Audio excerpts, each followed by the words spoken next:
ہندوستان میں مسلمانوں کے لیے اب وقت آ گیا ہے کہ خواب غفلت سے بیدار ہو جائیں۔ آج مسلمانوں کی حالت یہ ہو چکی ہے کہ وہ خوف و ہراس کی زندگی جی رہے ہیں۔ ان کی ترقی دوسری قوموں کے مقابلے نہ کے برابر رہ گئی ہے، اور مسلمان مستقبل کے بارے میں بے یقینی کی حالت میں ہے۔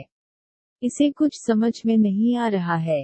وہ صرف اتنا سوچ رہا ہے کہ اگر بھارتیہ جنتا پارٹی 2024 میں اقتدار میں واپس آ جاتی ہے تو کیا ہوگا، کیا یہ مسلمانوں کے لیے قیامت کا آغاز ہوگا؟ اس طرح کے سوالات مسلمانوں کے درمیان ہر جگہ اٹھائے جا رہے ہیں، چاہے وہ سڑک پر عام مسلمان ہوں یا مسلم دانشوران ہوں، سبھی اس پر بات کر رہے ہیں۔ اگر آپ ان پریشان حال مسلمانوں سے پوچھیں گے کہ کیا وہ شمال مشرق کی ان 3 ریاستوں کے تریپورہ، میگھالیہ اور ناگالینڈ جغرافیہ اور آبادی کے بارے میں معلومات رکھتے ہیں، جہاں حال ہی میں بھارتیہ جنتا پارٹی نے انتخابات میں کامیابی حاصل کی ہے، مجھے امید ہے کہ آپ کو تسلی بخش جواب نہیں ملے گا۔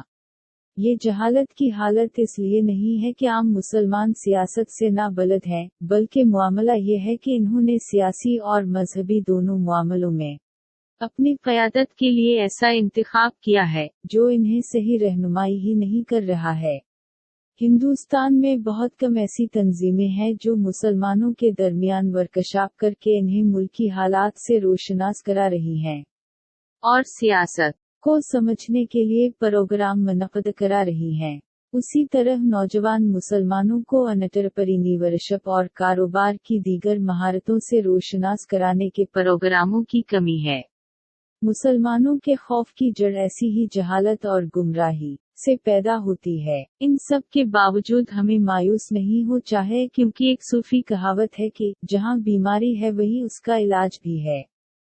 برائے مہربانی اب مزید شکار نہ ہوں۔ مسلمانوں کے درمیان بحث کا سب سے زیادہ مناسب اور مستقل موضوع یہ ہوتا ہے کہ انہیں بیوقوف بنایا جا رہا ہے۔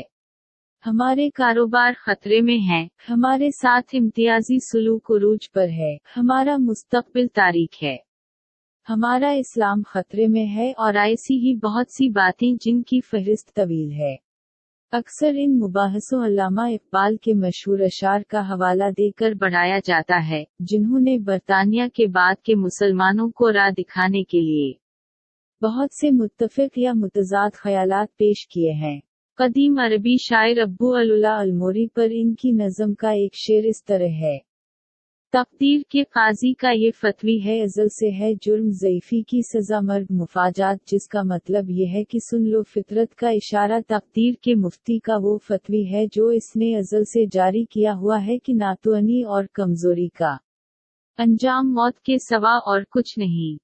جو کمزور اور ناتواں ہوتے ہیں وہ طاقتور لوگوں کا شکار بن جاتے ہیں اور دنیا میں ہر طرح کے منصب و اعزاز سے محروم رہ کر اپنی جان گنوا بیٹھتے ہیں۔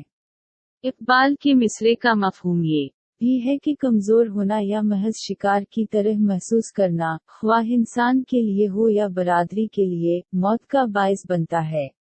ہندوستانی مسلمانوں کے لیے یہ ایک ابدی نصیحت ہے کہ انہیں شکار ہونا محسوس کرنا بند کرنا ہوگا، اور پھر ارباب حل و عقد سے اپنے مسائل کے لیے بات کرنی ہوگی، جو مختلف فائدے کے لیے مسلمانوں کو شکار بناتے ہیں۔ مسلمانوں کو اپنے شکار ہونے سے اوپر اٹھنا ہوگا۔ وہ ملک کی دوسری بڑی اکثریت ہیں، ان کی آواز میں اس اعتماد کی عکاسی ہونی چاہیے۔ انہیں جمہوریت میں اپنے حقوق کے لیے آواز کو بلند کر کے رہنا چاہیے۔ کیا صرف مسلمان ہی مسلمانوں کا لیڈر ہوگا؟ نہیں۔ تھنک ٹینک کے سروے کے مطابق ہندوستان کے 90 اضلاع، 100 لوک سبھا حلقوں اور 720 اسمبلی سیٹوں پر مسلمانوں کی موجودگی فیصلہ کن ہے۔ وہ ریاستی سطح پر بھی کافی تعداد میں ہیں۔ اس کے باوجود مسلمان خود کو ستائے ہوئے محسوس کرتے ہیں اور ان کی تمام شکایات برقرار رہتی ہیں۔ 2013 میں یو پی اسمبلی ہاؤس میں 67 ممبر آف لیجسلیٹو اسمبلی تھے جب مظفر نگر فسادات ہوئے اور مسلمانوں کو قتل اور ان کے گھروں سے بے گھر ہونے کا سامنا کرنا پڑا۔